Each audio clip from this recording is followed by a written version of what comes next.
after your interview. Before I introduce today's presenter, I'd like to go over how the webinar will work. First of all, you'll be able to view the presentation on your computer screen. You will also be able to hear the presentation through your computer's audio system. Please feel free to ask any questions by typing them in. We will monitor your questions and stop occasionally to answer them. Any questions not answered in today's webinar will be addressed after the webinar is completed. And now, I'd like to introduce today's speaker.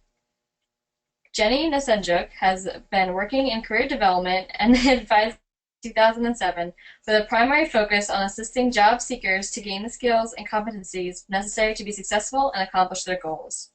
Currently an assistant director in the Career Development Center at William Paterson University, she works one-on-one with students, creates and fosters new relationships with employers from a variety of fields, and strives to be an active member on the campus community. Today, Jenny will give you tips and advice on perfecting your interview skills in addition to interview preparation and follow-up.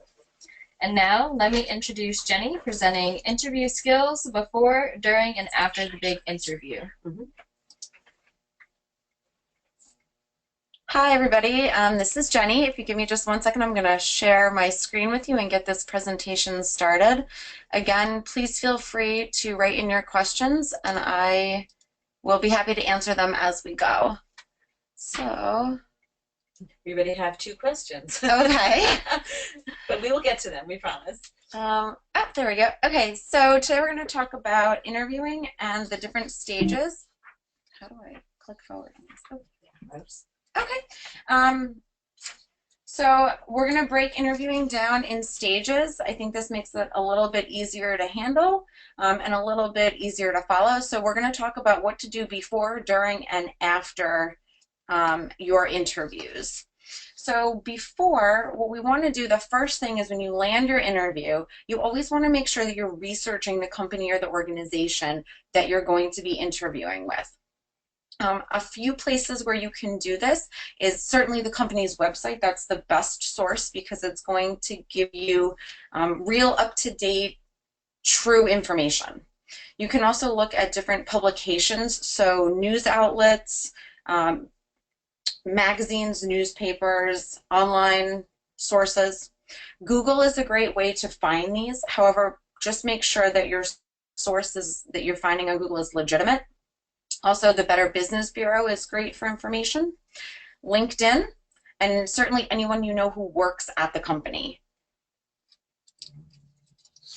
Okay. You also want to practice your interview questions. I've put a few here for you. I do have a list available that we can send to you after the webinar is complete. But some basic questions that you're going to get are what you see here on this screen. So your strengths and your weaknesses. We want to stick with 3 strengths and 1 weakness that we want to spin into a positive. They may ask you, what do you know about our company and organization? That's where your research is going to come in handy. Okay. Why should we hire you? Where do you see yourself in 5 years? With this one, be truthful, but keep it a little bit broad. Okay. And then they're always going to ask you, do you have any questions for us? Okay. Also, before, when you're doing your interview questions, we recommend, or I recommend, that you prepare something called STARS. And I'm just going to bring up the worksheet. We can also send this to you as well. And actually, I'm not going to bring it because you can see it pretty clear on here. So STARS are a very structured, specific way of answering what I call situational interview questions or behavioral-based interview questions. So what you do is, we have a worksheet here, and you would break this down into situation, task, action, and result, or STAR. So the situation is some background information about where you were and what you were doing. The task is what was required or what was the goal that you were working towards. The action was, what steps did you take to accomplish the task? What skills did you use? And the result is, what was the outcome? So the example that I have here is this could work for a question such as, tell us about a time when you worked well under pressure. So the situation is, I was part of a team of 6 software developers responsible for developing a new finance module for the core accounting product. Okay, so there's our background information. The task, The completion of the project was scheduled to coincide with the launch of the new marketing campaign for the product. So that's what the goal was. The action, I volunteered to take the lead, and by using my technical analysis skills, I spotted 3 small mistakes in the initial code that were causing sporadic errors and slowing down the product. I also negotiated a small bonus incentive for the team, as well as dinner for 2 evenings a week so that we could work late to correct and complete the project. So we talked about what actions are being taken. We also mentioned some skills. And the outcome or the result was, although we were 2% over budget, we delivered the software product on time with no code errors and better than target fault tolerance. So this talk gives specifics about things that you've accomplished, okay? We can, again, send that STAR worksheet to you after the webinar. Are there any questions to this point? There are a bunch of questions. If it's okay, because I think we're gonna get a lot. One question addresses what you said about weaknesses. Yes. Someone wants to know, how would you address a question about weaknesses? I guess a specific example. If someone says, what are your weaknesses? How do you address that? Okay, so when we talk about spinning a weakness into a positive, example, if my weakness is that I am extremely picky about how things are completed and that I really want to make sure everything is perfect, instead of saying, well, my weakness is that I'll take my time doing something to make sure it's perfect, we can spin that to say that I'm very detail oriented and I pay very specific attention to detail to make sure that every task I'm doing is completed 100%. Does that answer your question? So take a negative and spin it into a Yep, positive. we want to take a negative and spin it into a positive. Some of these other questions, I just want you all to know we have them, but some of them are kind of like what you would do during an interview, so I'm going to wait till you get to that. But I do have one question that I hope you can answer maybe. Someone wants to know how do you actually land an interview? This person is in education, says it's very difficult to even get your foot through the door. Applications are all online, and it's one of hundreds. So this is kind of like before the interview. Is there anything you can address with that? Or a really good way to deal with a situation like that is really, I would recommend networking. And I was fortunate enough to go to a presentation last week, and the gentleman who did it mentioned that you want to build connections through networking where you're really building relationships and you're not asking for something. So what I would recommend is utilize networking events or Meetup. You can go to Meetup, go through LinkedIn and see if you can connect with people who work in the school district or at the school that you are specifically looking to work at, or at any organization or in any field that you're looking to work at, and start building relationships. Then when they have openings, you're going to be in their mind and they're going to be able to reach out and say, hey, you know what, we have an opening, you'd be perfect for it. So really focus on building relationships.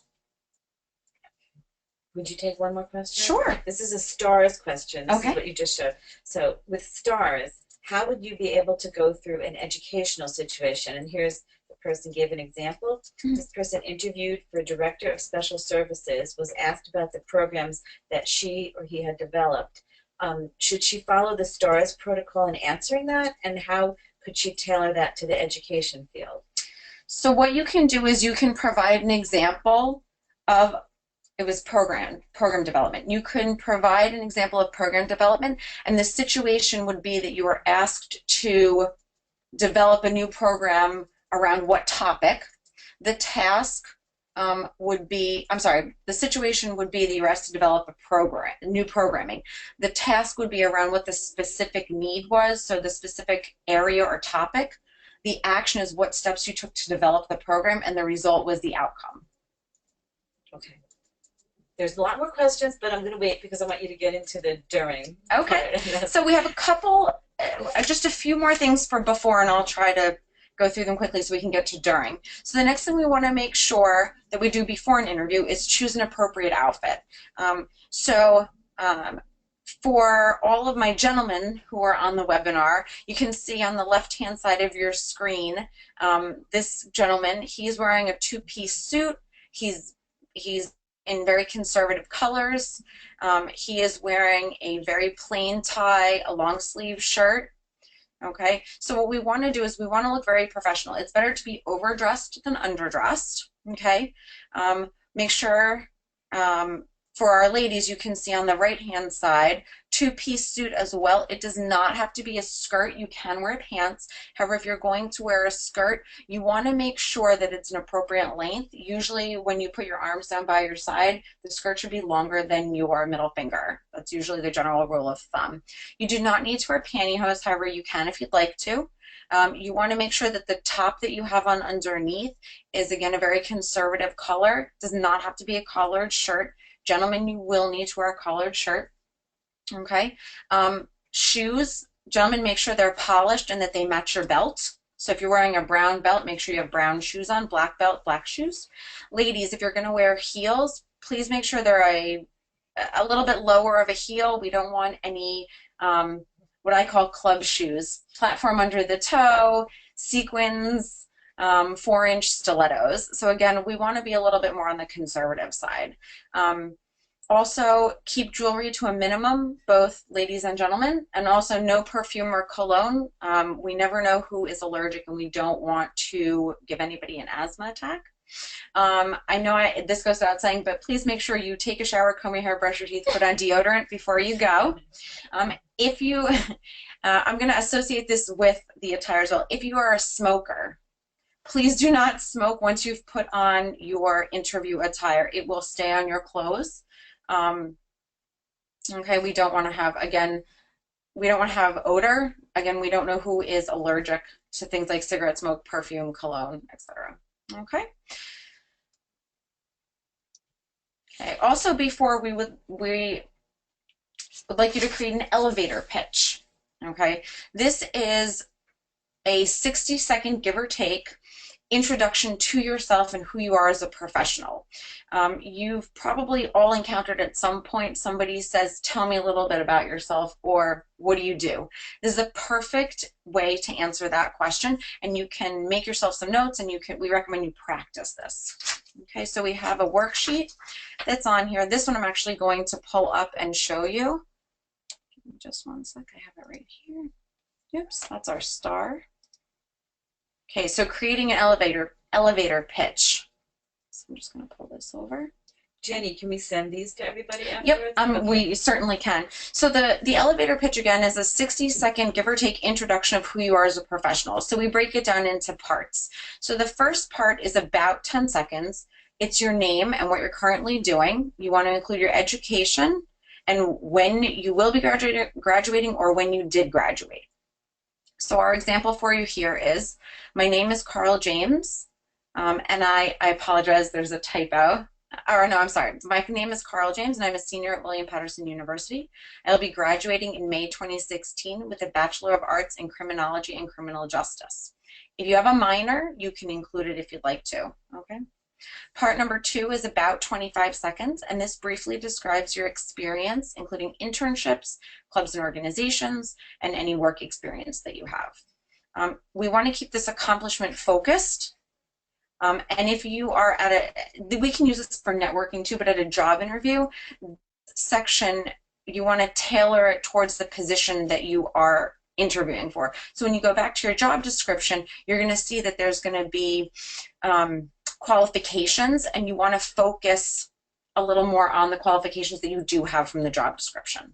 So our example is, I have completed an internship with the New Jersey District Attorney's Office, where I was able to apply the knowledge I have learned in the classroom to real-world situations. While I was there, I gained experience working with prosecutors and judges, filing detailed reports, and researching case evidence. Through my previous work experience, I have also developed excellent communication, teamwork, and leadership skills by working as an assistant manager and group leader. This piece, it's okay to mention those soft skills. Those are those last 3 skills that you have gained from working jobs that may not be related to your major and to what you're looking for currently.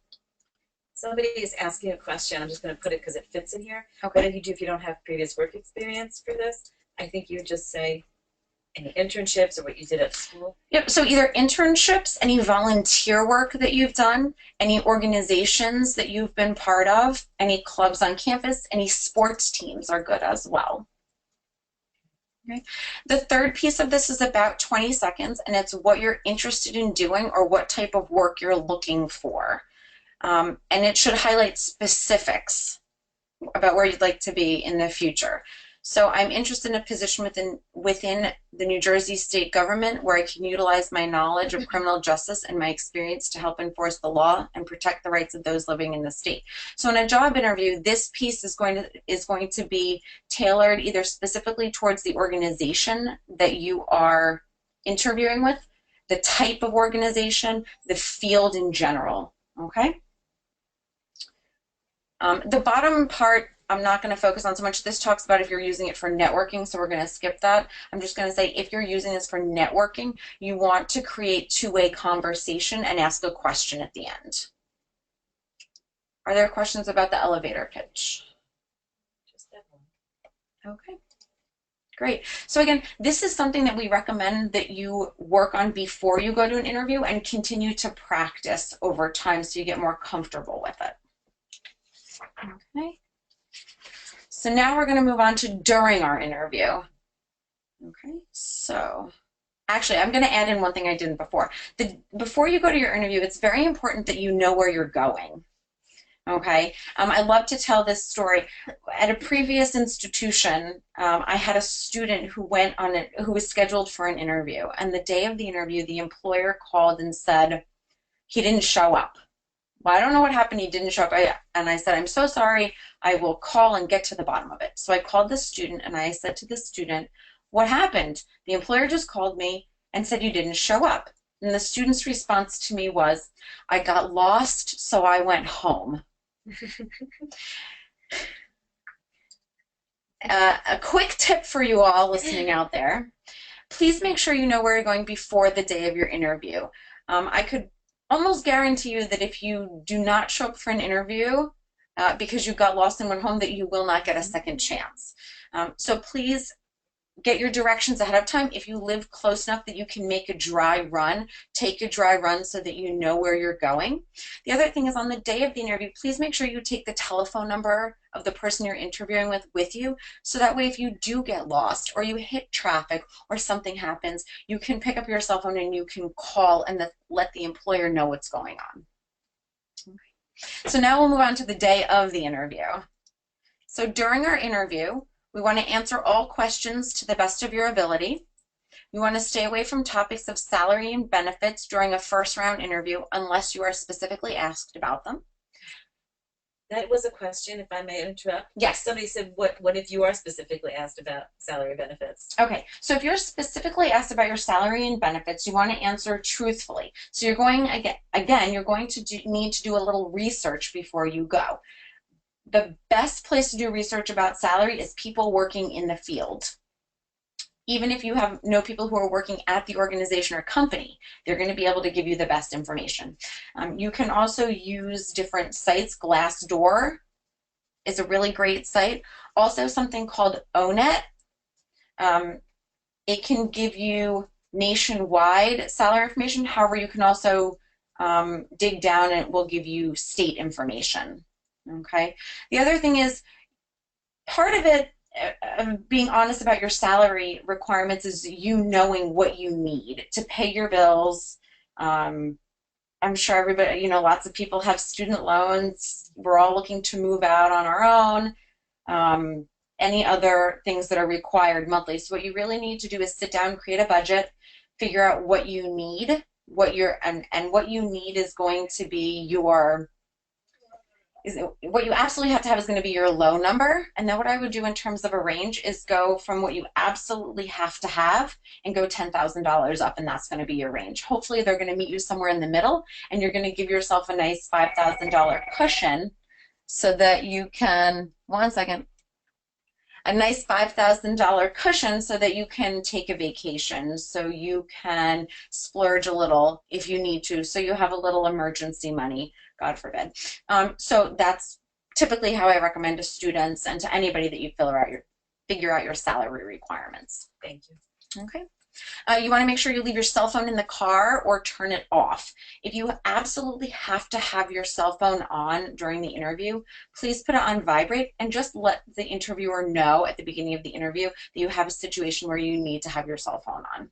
Okay. You also want to ask questions during your interview. Okay. I have a couple of examples here for you. One is, what are your expectations of the person filling this position? Another great one is, what is a typical day like in this position? And if nothing else, you should always ask, may I have your business card? And I'm going to come back to this in a couple of minutes. You can also ask questions if you have very specific questions about the organization or about the position that you are applying for. You can ask those specific questions. And somebody asked, is there a maximum number of questions that you can ask? I would say stick with 3 is a good number. You don't want to overwhelm the person that you're interviewing with. The other thing is, depending on what you're asking, it may appear to the interviewer that you don't know as much about their organization or company as they would like you to, and that you really didn't do the research. So be very careful, strategic about what you ask, and I would say keep it to, other than may I have your business card, keep it to 3 questions. And somebody else wants to know, if you were asked, how would you prioritize your day? How would you answer that question? How would you prioritize your day? I think the best thing is just to be honest and let the interviewer know how you would go about getting your daily tasks done, and also incorporate in how you would react to kind of off-the-cuff tasks or emergency situations. I have another one. Yeah. These are related to what we're having here. Someone wants to know, if the second one, what is a typical day like in this position? If you ask that, she says, does it seem like you come across as like clueless as to what the job is, or? It depends on what you're applying for, to be very honest with you. If you're applying for a teaching position and you've been student teaching, you probably know what a typical day is like in that position. How you could rephrase the question is you can rephrase the question by asking about the school specifically, and you can reference your previous student teaching experience and just say, I'm just wondering if there's anything that you all do differently at this school as opposed to the typical routine at, say, an elementary school or at a high school, and ask if there's anything very specific related to that specific institution. Thank you. Okay. More questions? Okay. So also during your interview, you want to pay attention to your nonverbal communication, and this is something that people don't typically think of. We're not very aware of it most of the time, so I want to bring it to your attention. So we have a couple of things you do want to do in the left-hand column and a few things you don't want to do in the right-hand column. So we're going to start with the do's. So in the left-hand column, you'll see you want to sit up straight. You want to make eye contact about 80% of the time. We don't want to get into staring competitions. I wish I could see all of you because I have a great demonstration of this, but we don't want to be the creepy person that stares, okay? I'm sure we've all had that experience before. But what we really want to do is keep eye contact about 80% of the time. And what you can do is you could look down in your lap. You certainly want to blink. And you can also look off to the side of the ear. That's going to be a great way for you to pay attention and seem engaged without staring directly at somebody. Okay, you want to make sure that you're keeping your hands in your lap, or at least not fidgeting. I know I click a pen, that's my fidget. So when I have been to interviews, I'll either cross my legs and put my hands under my top leg, or if I don't have my legs crossed, I will put my hands under my legs in the chair so that I don't fidget and play with pen. Okay, you also want to smile. Okay, sometimes just a smile says a lot, okay? So these things are going to make you look interested. They're going to make you seem attentive. They're really going to show that you care about the position and that you are respectful and professional and that you really want to be at that interview and that you really want that position that you're interviewing for. In the right column, these are the things we want to stay away from. No slouching in the chair. We don't want to stare. You want to make sure that you're not crossing your arms across your body and that you're not staring at the ceiling. Okay. These things could make you appear to an interviewer bored, lazy, disinterested, and really that you don't care about being at the interview, or that you don't care about the opportunity that you're interviewing for. Yes. A question. When you're being interviewed by a panel, let's say, this person wants to know, how can you share your eye contact when answering a question? Great question to ask. Very good. So what you want to do is, if you're interviewing with a panel, the person who asks you the question is who you're going to direct the first part of your answer to. So that's the person you're going to make eye contact with and begin your response. And as you go through your response, you're just going to look around to the other members of the panel and make eye contact as you're answering the question. Okay. Any other questions about during our interview? There is one question about a phone interview. Yes. That you didn't address. Do you have any tips for like an initial phone interview? So what I would say for a phone interview is treat it like an in-person interview. Okay, I'm not saying necessarily put on your suit, but put yourself in a situation with no distractions, where you're going to be able to concentrate solely on what's being asked, and answer everything to the best of your ability. The other thing is, please make sure that you're not in a moving vehicle. If you're on a cell phone, please make sure you stay in one place where you know you have good cell service. Thank you. Okay. So we're going to move on to after our interview now. Okay. So after your interview, you want to make sure that you send a thank you email within 24 to 48 hours. So remember that I mentioned that you want to ask questions during your interview, and if you ask nothing else, you should ask, may I have your business card?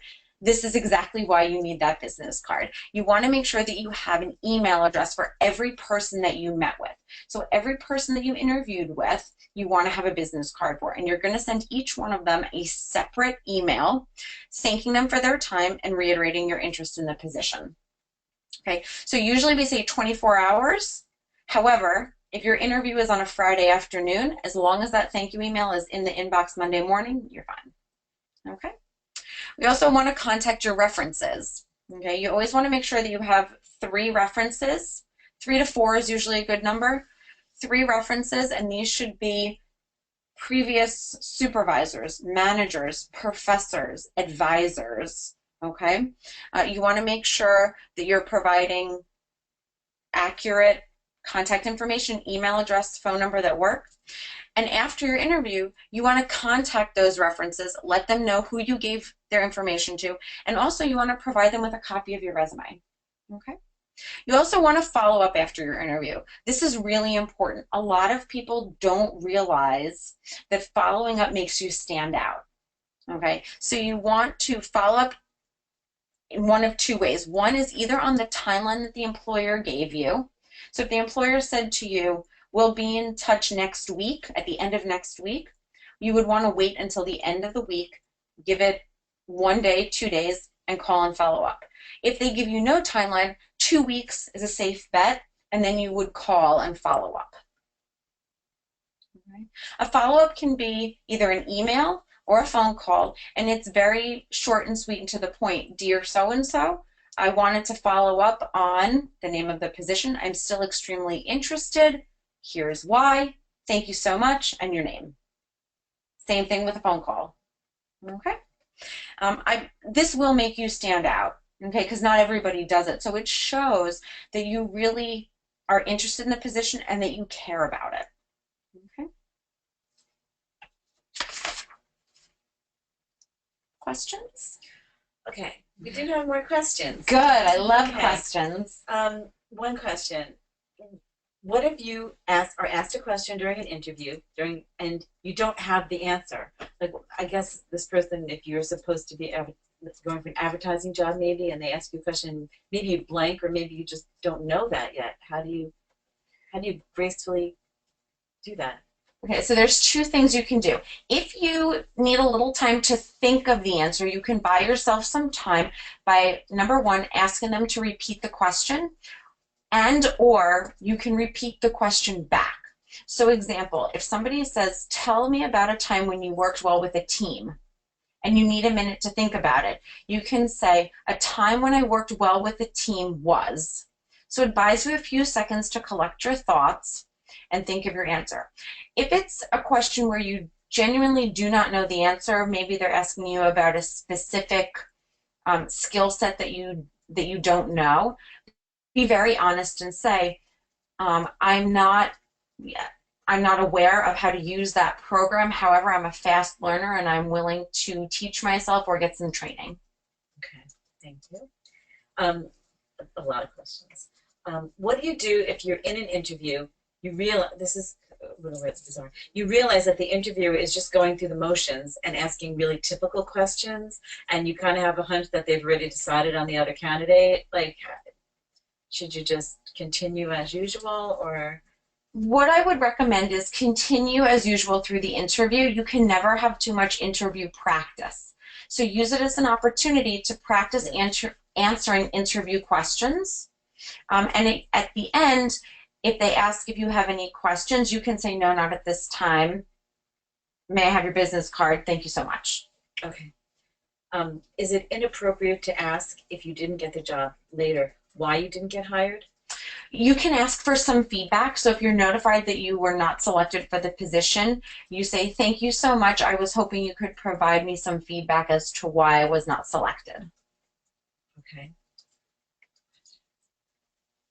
This person is going for an interview next week.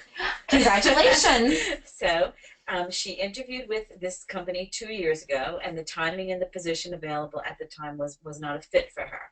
But now they have reached out again, and she said, do you have any advice for the interview since she's already met them all?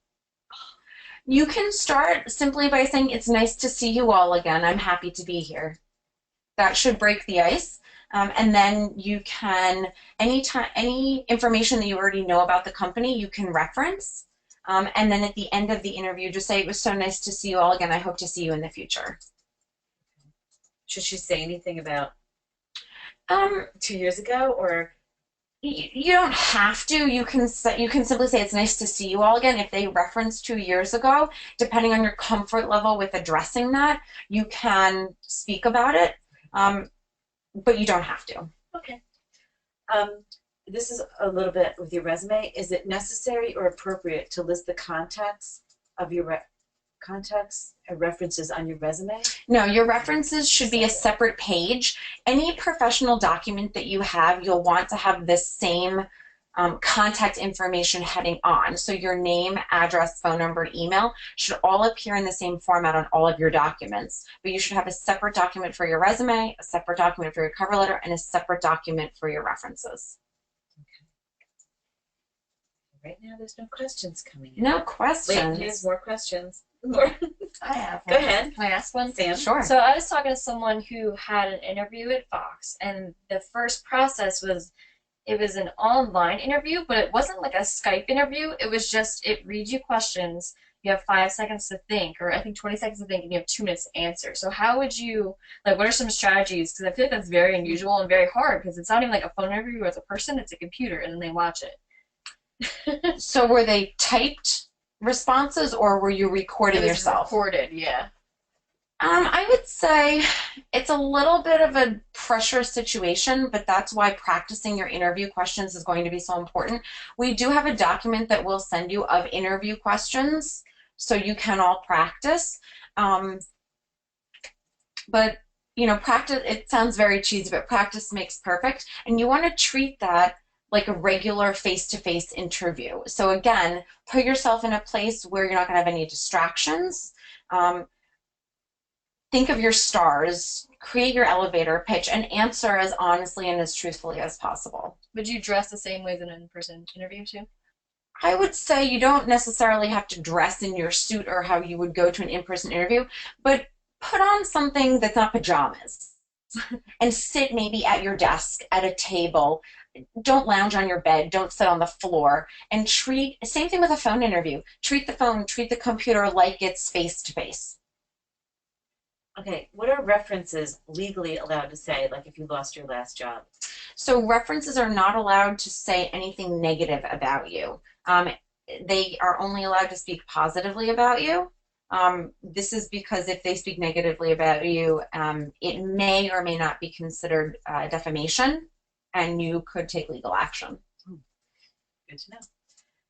However, I will say this: if you have a reference that if you lost a job and you did not leave amicably, I would reconsider using that person as a reference. Okay. Lots of questions now. Okay. Sometimes this person gets nervous on the interview. Are there any techniques that you can give her to make her seem not so nervous and a little more sure of herself? Sure. So what you can do is arrive about 10 or 15 minutes early for your interview. Actually, everybody should do that. So you have some time to collect yourself. You can also do some breathing exercises where you can just do in through your nose and out through your mouth a few times. You can also, prior to going into the interview, you can do one of two things or both. You can review your resume, review interview questions, and review the information that you've researched about the organization or company that you're interviewing with. Or you can just sit quietly in the lobby, the waiting area, and just give yourself positive affirmation. I can do this. I'm going to rock this interview. I'm going to kick some serious you-know-what. Okay. When you're in the interview, it's going to be very important for you to remember to breathe. A lot of times when we get nervous, we forget to breathe, and that only makes us more nervous. Okay. The other thing is that each of us brings something very unique, and we all have wonderful skills that we can contribute. And if you continue to tell yourself that this organization, this company, that they will benefit from hiring you, and you keep telling yourself that, that's really going to boost your confidence, and that's going to come across to your interviewer. Thank you. This person likes to include that was discussed in the interview in her thank you note. She feels it helps to make it a little more personal. And what do you think of this versus a generic thank you note? I think it's absolutely a wonderful idea, and I encourage everybody to do it. That's a great idea. Okay. Do you, as far as your resume, if it's okay, Absolutely. do you recommend we always list our address as part of our contact info? Because this has come up in our resume webinars sometimes. If you live in, maybe you're going to relocate to California, but you're living in New Jersey right now, and you put in New Jersey, will someone disqualify you if you put your address? You may be disqualified. Sometimes companies don't want to pay relocation expenses. So there's two things you can do. One is you can leave your address off completely. Two is if you have a friend or family member, significant other that lives near where you're applying for jobs out of state, you can use their mailing address. Just ask permission first. Okay.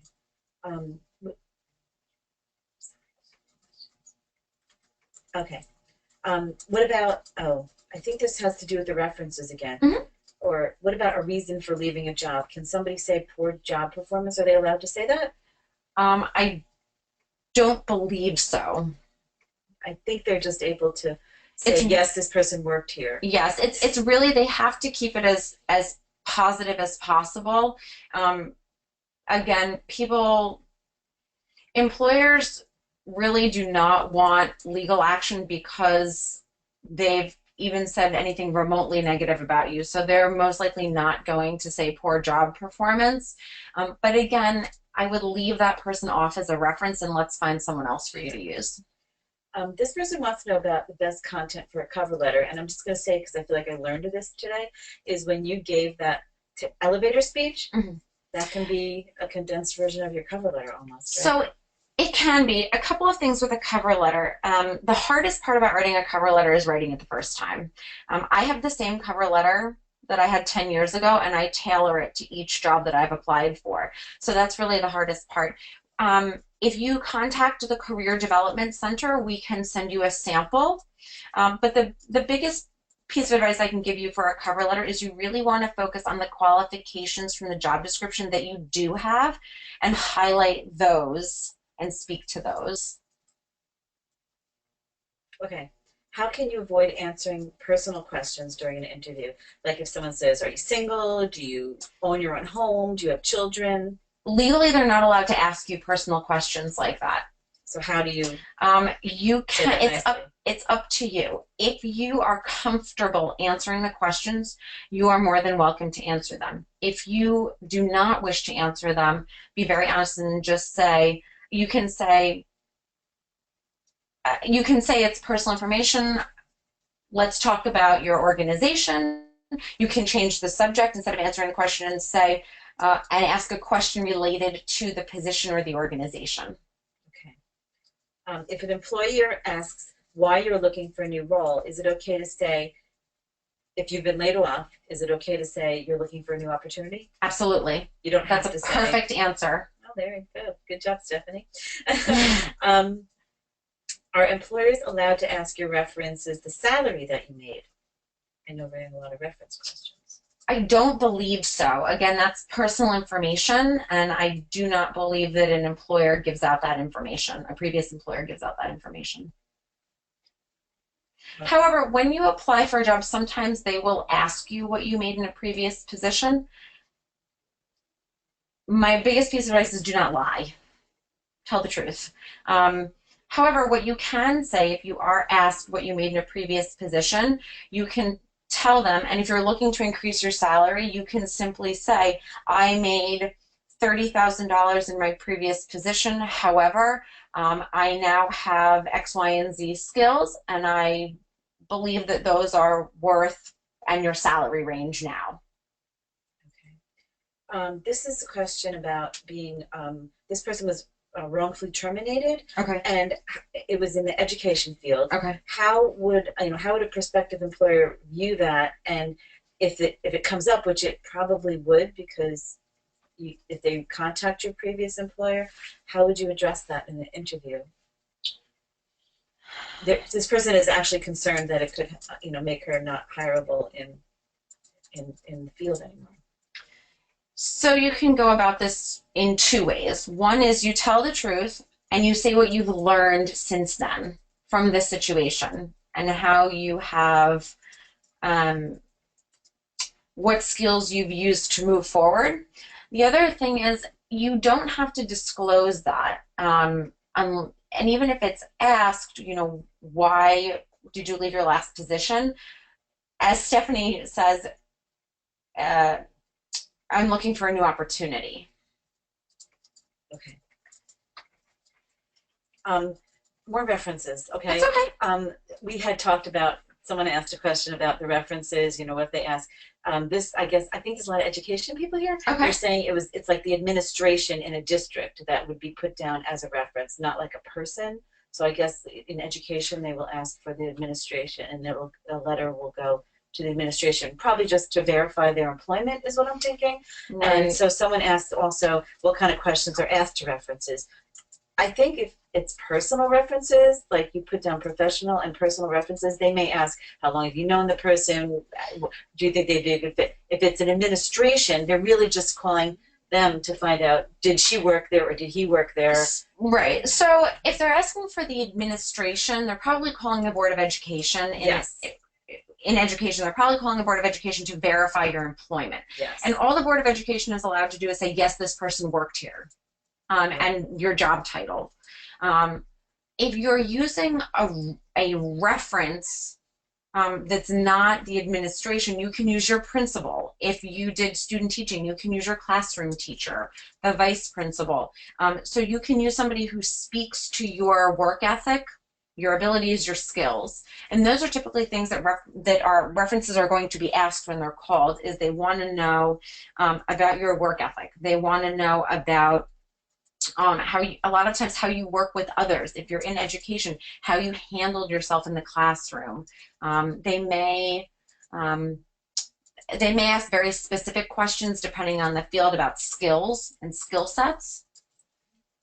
I think that the differentiation is that people are thinking references, which are usually people you provide because they're going to give a good reference. Yes. As opposed to them checking your former employers, those references, which are basically just verifying, name, rank, and serial number. Exactly. Okay. So when you do a reference page and you're listing 3 references, again, these are going to be supervisors, managers, professors, advisors, and they're people who can speak to, again, your work ethic, your skills, things like that. Soft skills, which are things like communication, teamwork, leadership, things like that. A lot of times companies will just, especially in education, they just want to verify your employment. That you were the work there. So there is a difference between the two. Okay. This is another one.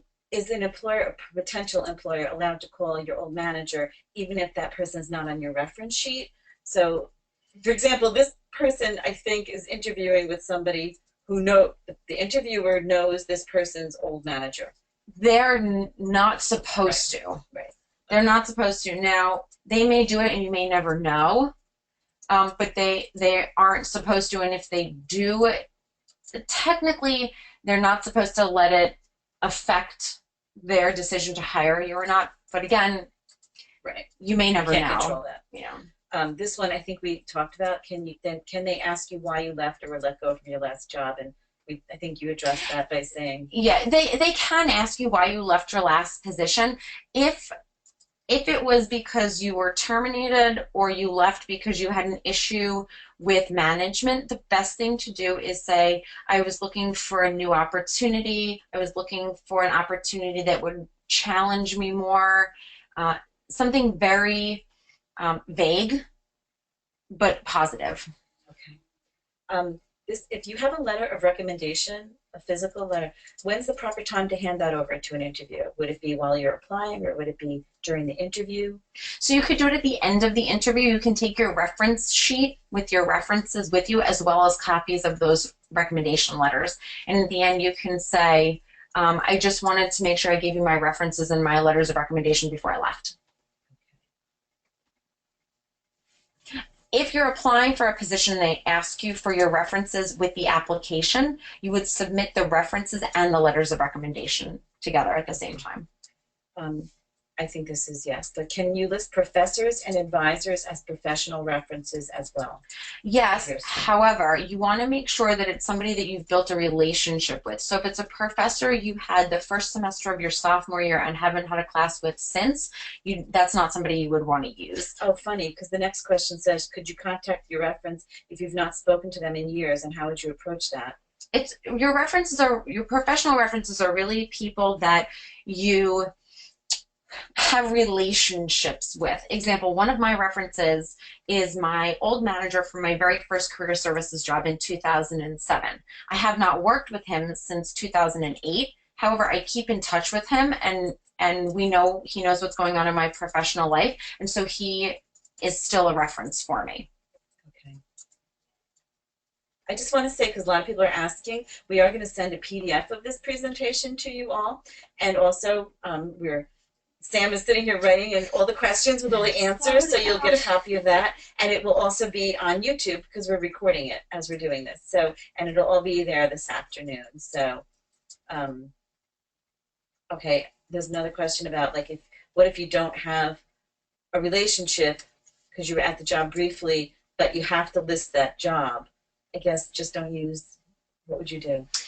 In terms of listing references or on your resume? Well, if they're going to call. So if you have 3 other references, you don't have to use a reference from your previous position. Okay. I've had jobs I started in career services in 2007. We're now in 2016, and I've had a few jobs, and I don't use references from all of them. Right. And depending on what job I'm applying for, I may use different references for different jobs. And should you always give references even if they don't ask for it? So if the application itself does not ask you to submit references with it, you don't have to. And when you go to an interview, before you leave, you can say, would you like my references? If they say no, don't panic. They may be doing second round interviews and then they're going to ask you, or they may email you and ask you for them. Don't panic if they don't ask when you offer. Okay. Or if they don't accept when you offer. Okay. Okay, that was a lot of questions. Oh my gosh. We have a few more minutes. I could take a few more. If you have not worked in years, this isn't alone, and you need to list the last reference, should you email the person and tell them you're looking for work? So if you want to use a reference from a previous position that you haven't been in a few years, Okay, this is what this person and is you asking. still have a relationship, meaning you could speak to them on LinkedIn, you could speak to them on Facebook, you could occasionally text with them or have lunch with them. What you would want to do is contact them and tell them that you're looking for work again and ask if they would be a reference for you. If they say yes, make sure that you have updated contact information, and then make sure you give them a copy of your resume. Okay. And if there's no relationship exists, then probably what you should do, I'm going to guess here, is if you haven't worked in years and you don't have any current professional relationships, you could probably use personal references for what you've been doing the past couple of years, whether What you could do is, example, if you are involved in your child's school, or if you are involved at your parents' care facility, or with your religious house of worship, you can use the leader of your religious house of worship, so your priest, your minister, your rabbi, etc. You could use the principal from your child's school. If you sit on the PTA, you could use the president of the PTA. If you are involved at your family member's care facility, meaning you go and you volunteer there, you could use your contact person there. So there's lots of different options for you if you have not worked in some years and you can't go back to, and you haven't been in contact with your previous employer. Right, and there's always ways to tie in those contacts to what you're looking for.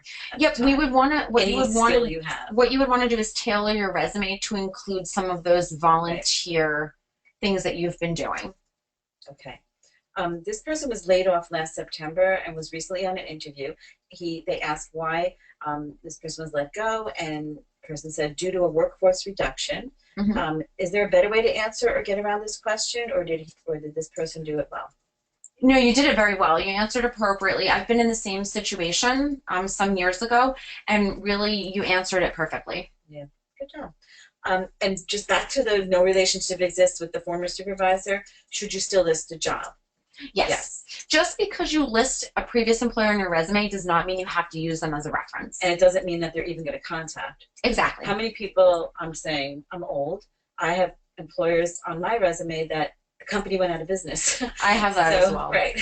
So, you still list it. It's your experience that you had. Most employers, keep this in mind, most employers have very busy day-to-day work lives, and they're only going to be contacting the references that you provide. They don't really have time to Google or look up all of the companies and organizations that you've worked for, find a contact person, find their contact information, and reach out.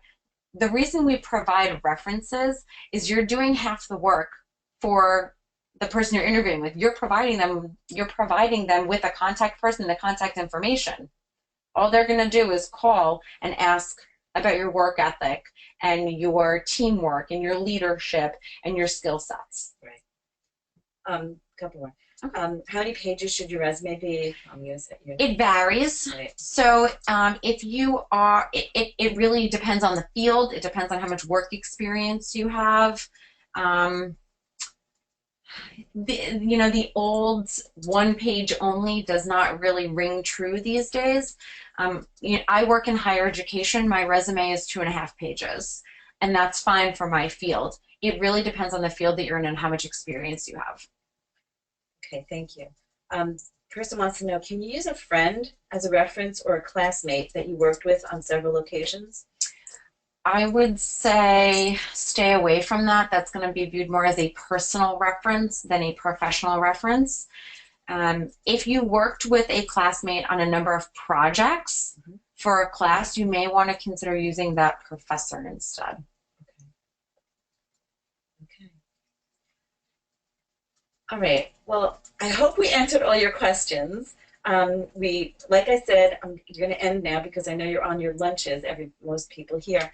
But we want to thank you for coming. Thank Jenny for this really, really good presentation. Everybody will be getting a PDF of the presentation, the questions and answers that we've been asking and answering, a written copy of that, as well as we have been recording this. So you will be getting, you can go to our YouTube channel and we will send you the link to the YouTube channel.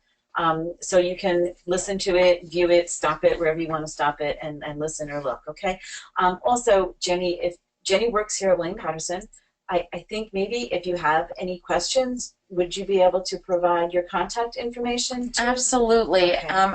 There's some people here who are actually graduating this May and with their masters and things that might want to get in contact with you. That's fine. What I'll do is the PowerPoint that you see on the screen right now, this is this phone number is the department number. But what I'll do is before we send this out, and are you going to send the PowerPoint as a PDF? Yes. I'll add my email address to the PowerPoint so that you all can email me with questions if you would like to. I'm happy to answer any of those for you. I want to thank you all for coming. This was the first time I'm doing this, and I had a fabulous experience. Thank you all for making it so wonderful. Good luck with your job searches. Good luck with your interviews. All of you who are graduating in May, congratulations. And thank you again. Thank you, everybody. See you next time.